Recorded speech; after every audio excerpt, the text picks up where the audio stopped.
दरम्यान आपण फिरत आहे, लोकांकडून काय प्रतिसाद मिळतो त्याला? अतिशय चांगला प्रतिसाद आहे. मी तर भारावून चालली आहे त्या प्रतिसादाने.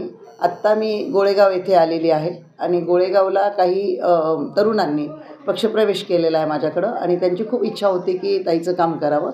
तर इथं आलेलं कळल्यानंतर नांदगाव चिंचोलीची लोकं इथं आलेली आहेत पक्षप्रवेशासाठी. हायद्याचे आलेले आहेत, शिवाय कापशीचे आलेले आहेत. म्हणजे मी कुठं आहे बघून शोधून ते माझ्याकडं पक्षप्रवेशासाठी येतात किंवा ज्या गावात जाईल तिथं इतका प्रचंड प्रतिसाद असतो.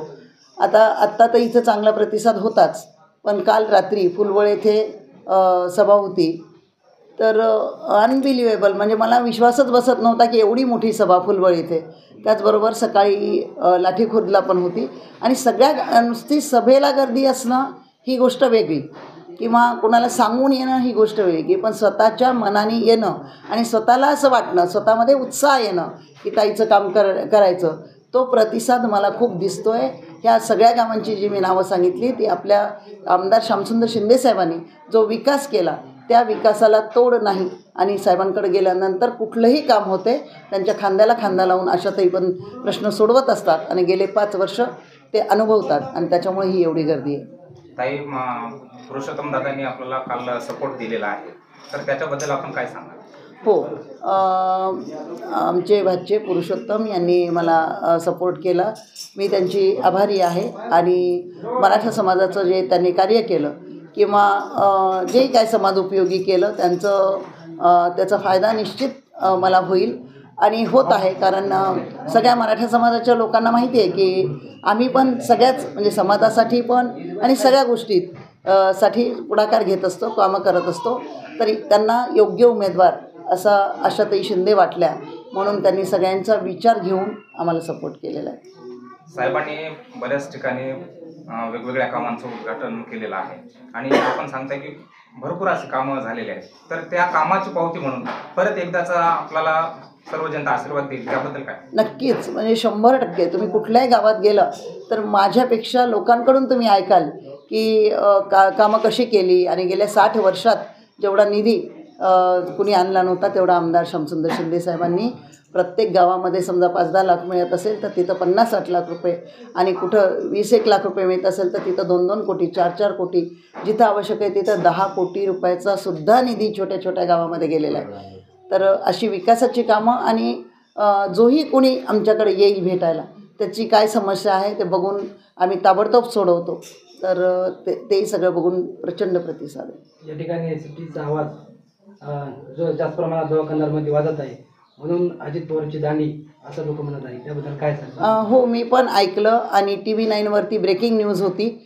ती मला कोणीतरी स्क्रीनशॉट पाठवलं की असं असं आहे म्हणून.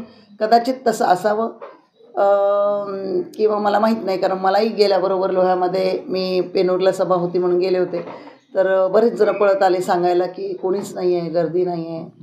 तर मी म्हटलं ठीक आहे, पण मला असं वाटलं होतं की ते येईपर्यंत होईल, पण दादानीच तो दौरा कॅन्सल केला. ताई, या ठिकाणी एकनाथ दादा पवार आणि ते म्हणतात की महाविकास आघाडीचा घटक पक्ष ह्या आशाताई नाही आहे. त्यांचं चिन्ह बघा की त्यांना सिटी दिलेली आहे, त्यांचं चिन्ह जे होतं ते खटारा होतं, त्याच्याबद्दल आपलं म्हणणं काय? हो, कारण आमचा पक्ष छोटा आहे, शेका पक्ष, पण महाविकास आघाडीचाच घटक आहे. आणि त्या पक्षाच्या काही जे म्हणजे किती उमेदवार निवडून आले त्याप्रमाणे ते चिन्ह असतं आणि आमचं चिन्ह होतं खटारा.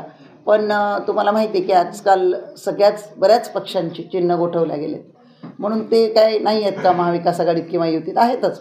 तसं आमचंही पक्ष गोठवल्या गेलं आणि म्हणून मला निशाणी शिट्टी घ्यावी लागली आणि आता आमच्या शेका पक्षाची निशाणी शिट्टी.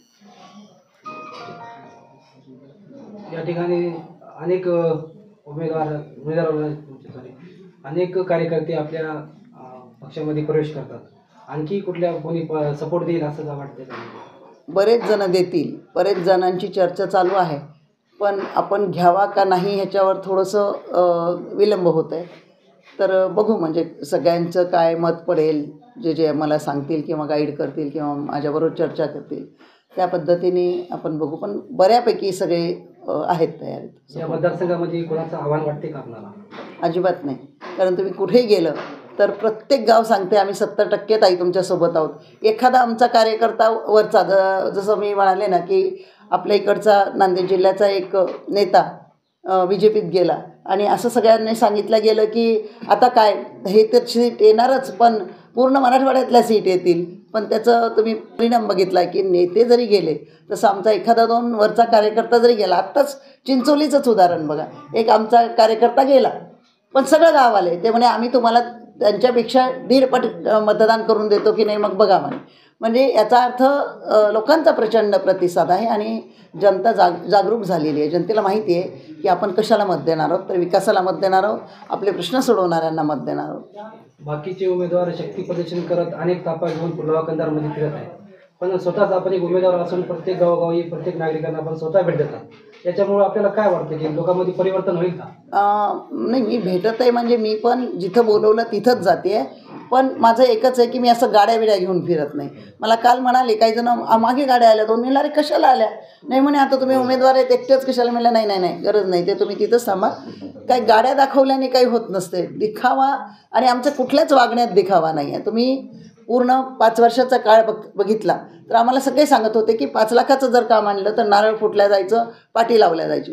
पण आम्ही 5 नाही 50 कोटीचा निधी आणला तरी नारळ फोडणं आणि पाटी लावणं. मग ते म्हणाल तुम्ही चुकलं नाही, कारण कामं आणत राहण्यामध्ये कामं आणणं करून घेणं महत्त्वाचं आहे.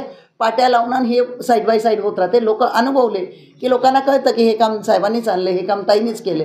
त्याच्यामुळे कुठे अशी वेगळी प्रसिद्धी करायची गरज नाही आणि तशी प्रसिद्धी करणारे आम्ही नाही. या ठिकाणी आपण किती मतदान लीड आपण निवडून येणार असे? आता आमदार श्यामसुंदर शिंदेसाहेब 67,000 निवडून आले होते, जी आत्तापर्यंत मतदारसंघात एवढी लीड कोणालाच नव्हती. रेकॉर्ड ब्रेक लीड होती आणि त्याच्यापेक्षा अधिक लीडने नक्कीच मी निवडून येणार आहे. कारण सगळ्यांचा तसा प्रतिसाद आहे आणि सगळ्यांचं तसं म्हणणं आहे की आम्ही साहेबांपेक्षा जास्त लीड देऊ. कारण त्यांच्या आग्रहास्तव मी उभं राहिले, नाहीतर माझ्या मते आमदार श्यामसुंदर शिंदेसाहेबांनीच उभं राहायला पाहिजे होतं. कारण ते IAS ऑफिसर आहेत, त्यांना मंत्रालयाचा खूप मोठा अनुभव आहे. काही झालं तरी त्यांच्या त्या अनुभवाची म्हणजे मला मदत घ्यावी लागणार आहे. ताई, लोहा कंधार मतदारसंघामध्ये या ठिकाणी जे काही नवीन प्रवर्ग आहे, नवीन तरुण आहेत, याच्यासाठी रोजगार निर्मिती उपलब्ध करण्यासाठी आपलं कुठलं पाऊल असणार आहे? हो, खरं तर करायला पाहिजे रोजगार निर्मिती. पण आता रोजगार निर्मिती करण्यासाठी कुठला तरी एखादा कारखाना वगैरे असंच आणावं लागणार आहे. MIDC आणावी लागणार आहे. आणि जर लोकांनी प्रतिसाद दिला, आम्हाला सहकार्य केलं तर नक्कीच एखादी MIDC आणून आपण रोजगार निर्मिती करू. धन्यवाद.